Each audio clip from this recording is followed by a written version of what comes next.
Prince R, and Crazy D. Para to sa mga customer namin, barat, tamang hinala, at nagmamarunong. Ang sarap mong sapsapin ng panghinang, dadaling kita sa aking pinag-aralan, para iyo din naman na malaman kung magkano ang aming binabayaran sa tuwing kami inyong binabarat lang. Di naman lahat kami ay magnanakaw, bakit lagi nyo na lang kaming pinagdududahan?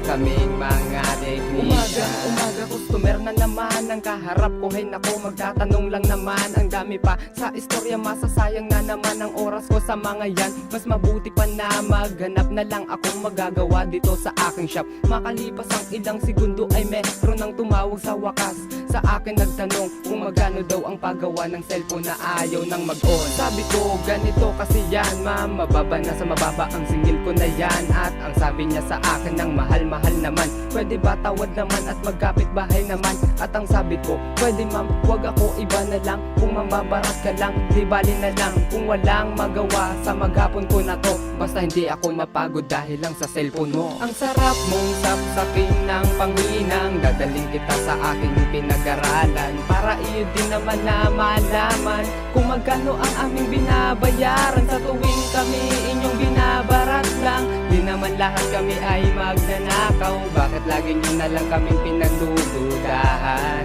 Kaming mga technician. Kuya, magkano ba paggawa ng cellphone? Wala naman siyang sira eh. Ayaw niya lang talaga mag-on.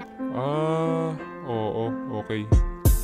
O diba sa'yo na rin nanggaling na wala naman palang problema yan, iba't dinala mo sa akin yan. Kaya ka nga nandito kasi nga sira na yan. Sino ba naman hindi mababaliw sa customer na yan?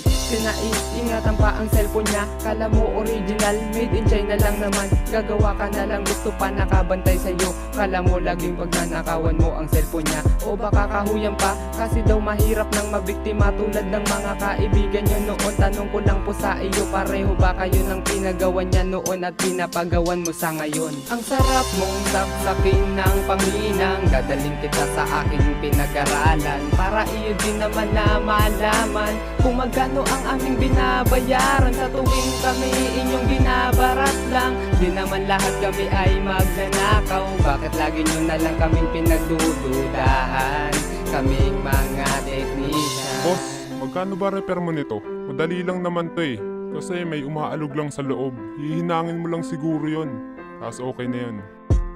Sa gusto lang makatipid, sasabihin madali lang. Siguradong sigurado ang pera nito ay kulang, kaya ako na lang ang kanyang tinuturuan. O sige, payag na ko, ikaw na sa atin ang technician, at ako ang customer mo. Ako magpapaayos ng cellphone kong sira, at pag lalo mong nasira ay dyan mo na maiisip kung magkanong halaga ang mawawala sa'yo, dahil lang pinagpalit mo ang talento mo sa mas mababang halaga. Kaya dapat isipin nyo kung paano ba kami tagal sa ganitong pangit na imahe, at kung minsan ang kita namin ay tama lang sa pamasa. Ang sarap mong sapsapin ng panghinang, dadaling kita sa aking pinag-aralan, para iyo din naman na malaman kung magkano ang aming binabayaran sa tuwing kami inyong binabarat lang. Di naman lahat kami ay magnanakaw, bakit lagi nyo na lang kaming pinagdududahan?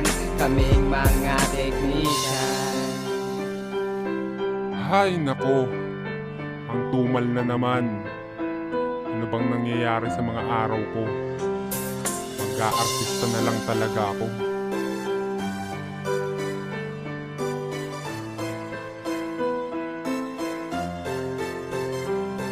Kuya,